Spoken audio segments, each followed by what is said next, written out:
Hello दोस्तों, आज हम लोग शुरू करेंगे 15वीं-16वीं सदी के धार्मिक आंदोलन सूफी आंदोलन।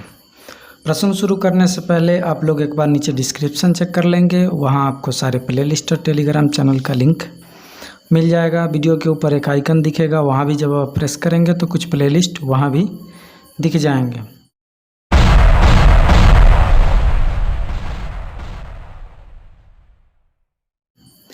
तो बिना देर किए हुए शुरू करते हैं। पहला प्रश्न, सूफी शब्द की उत्पत्ति के संबंध में सर्वाधिक मान्यता प्राप्त मत है। सूफ ऊन शब्द से हुई क्योंकि सूफी ऊनी कंबल या लवादा ओढ़ते थे। तो पहला ऑप्शन सही होगा।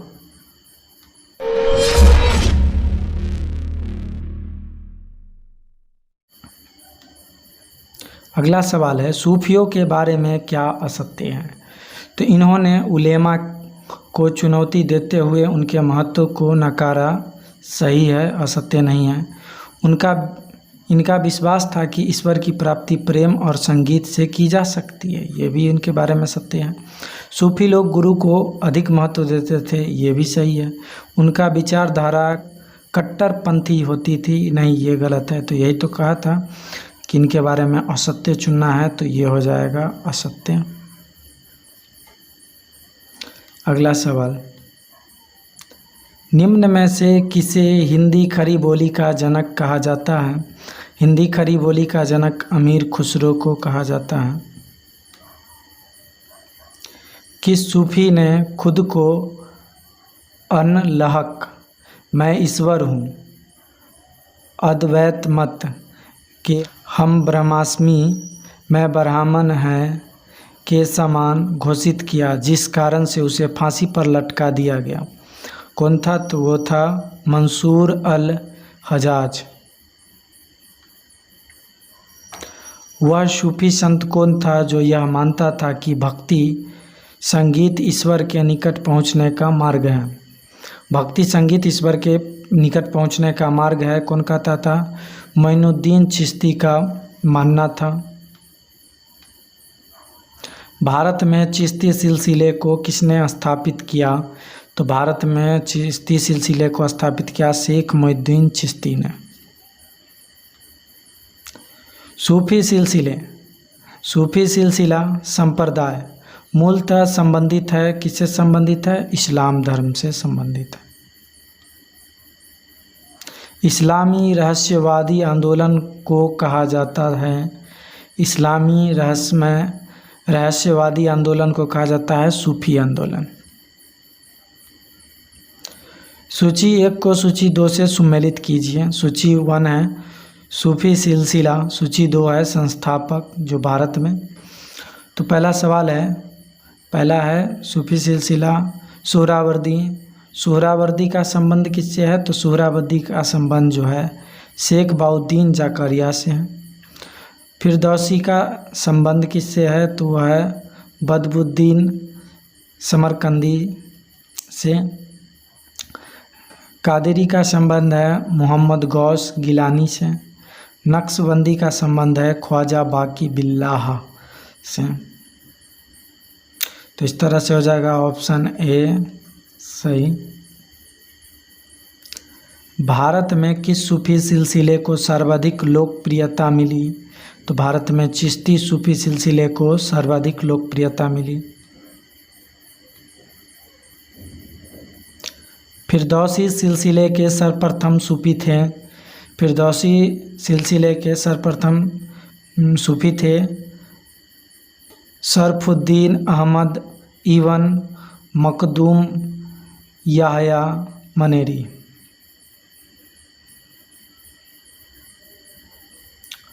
दारा सिकों ने किस सूफी सिलसिले को अपनाया था? तो कादरी को अपनाया था। कादरी को दारा सिकों ने। निम्नलिखित में से कौन चिश्ती सिलसिला का नहीं था? कौन चिश्ती सिलसिला का नहीं था? तो शेख बाउद्दीन जाकरिया चिश्ती सिलसिला के नहीं थे। चिश्ती सिलसिले के किस सूफी को चिराग ए देहलवी, दिल्ली का दीपक कहा। किसे कहा? तो कहा था शेख नासिरुद्दीन। शेख नासिरुद्दीन को कहा था। निम्नलिखित में से किस सुल्तान से निजामुद्दीन औलिया ने भेंट करने से इनकार कर दिया था? तो जलालुद्दीन फिरोज खिलजी से निजामुद्दीन औलिया ने भेंट करने से इनकार कर दिया था। निम्नलिखित सूफी सिलसिलों संप्रदायों में कौन संगीत के विरुद्ध था? तो था नक्शबंदी संगीत के विरुद्ध था।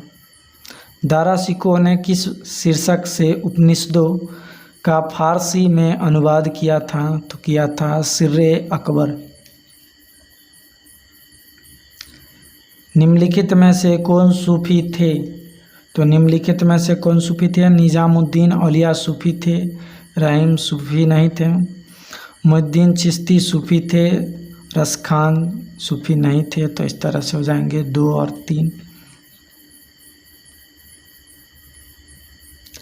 सूफिया कलाम जो एक प्रकार का भक्ति संगीत है, विशेषता है उसकी। कहाँ की विशेषता है ये? कश्मीर की सूफिया कलाम। सूफी संत ख्वाजा मुहिद्दीन चिश्ती किसके शासनकाल में राजस्थान आए थे? तो पृथ्वीराज चौहान के शासनकाल में सूफी संत ख्वाजा मुहिद्दीन चिश्ती ने राजस्थान आया था। प्रसिद्ध सूफी सलीम चिश्ती रहते थे। कहाँ रहते थे? फतेहपुर सिकरी में रहते थे। वहदत उल सुद भारत के द्वैतवाद जैसे सिद्धांत का समर्थन सूफी, जिसे मुजहिद धर्म सुधारक भी कहा जाता है और जिसे मुग़ल बादशाह ने इस आरोप पर गिरफ्तार कर लिया कि वे पाखंडी है और यह दावा करते हैं कि आध्यात्मिक क्षेत्रों में प्रथम 3 खलीफाओं से भी आगे हैं। कौन था? वो था शेख अहमद फारूक सरहिंद।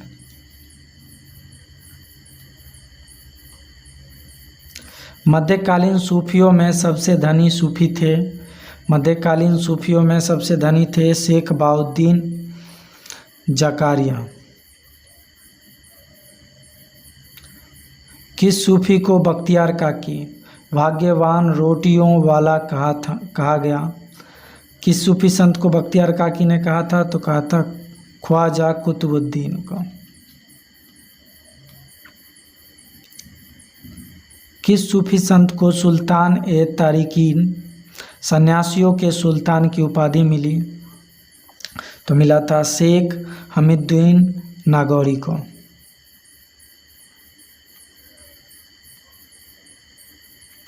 शेख फरीदहीन मसूदगंज एसकर शेख फरीद या बाबा फरीद की गतिविधियों का क्षेत्र था हांसी और अजोधन, ये दोनों क्षेत्र था।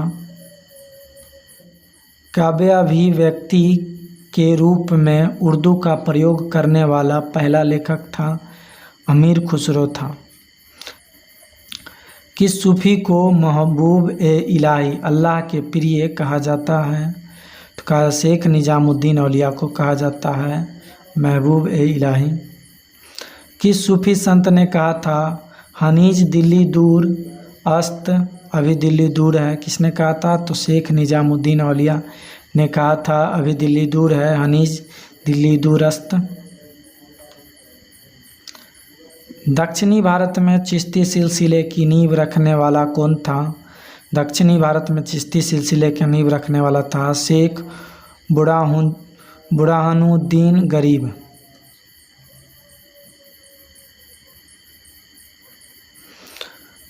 मिराज उल आशिकीन उर्दू शायरी की पहली किताब के सूफी रचयिता कौन थे?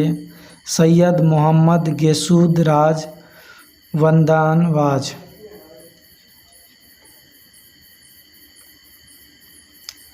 अकबर जिस सूफी संत का बड़ा आदर करता था और जिसे आशीर्वाद से शहजादा सलीम जहांगीर का जन्म हुआ था, वह था किसके आशीर्वाद से सलीम जहांगीर का जन्म हुआ था? तो शेख सलीम चिश्ती का, जिसे अकबर बहुत आदर करता था। चिश्ती सिलसिले एवं सोहरावर्दी सिलसिले में तुलना के संदर्भ में क्या सही है? तो चिश्ती समाज संगीत समाज एवं रस्क नृत्य में विश्वास करते थे, जबकि सोहरावर्दी नहीं करते थे। सही है। अगला है, चिश्ती राजकीय संरक्षण व धन संचय में विश्वास नहीं करते थे, जबकि सोहरावर्दी करते थे। ये भी सही है। अगला है, चिश्ती राजनीतिक पचड़े से दूर रहते थे, जबकि सोहरावर्दी राजनीतिक मसले में पर्याप्त दिलचस्पी रखते थे। ये भी सही है। चिश्ती हिंदू व मुस्लिम दोनों समाज में लोकप्रिय हुआ, जबकि सोहरावर्दी केवल मुस्लिम समाज में लोकप्रिय हुआ। कूट क्या होगा? तो चारों सही हो गया। तो 1 2 3 4 सही है, तो ऑप्शन सी हो जाएगा इसका सही जवाब। दिल्ली सल्तनत के सुल्तान इल्तुतमिश ने किसे शेख उल इस्लाम की उपाधि दी थी? तो दिया था शेख बहाउद्दीन ज़कारिया को। किस सफ़ी सिलसिले की गतिविधियों का मुख्य केंद्र बिहार था? तो किसका था? फिरदौसी का। फिरदौसी सूफी सिलसिले की गतिविधियों का मुख्य केंद्र था। शुरफुद्दीन अहमद इब्न मखदूम याहया मनेरी का कार्य क्षेत्र था। कौन सा कार्य क्षेत्र था? तो बिहार शरीफ था।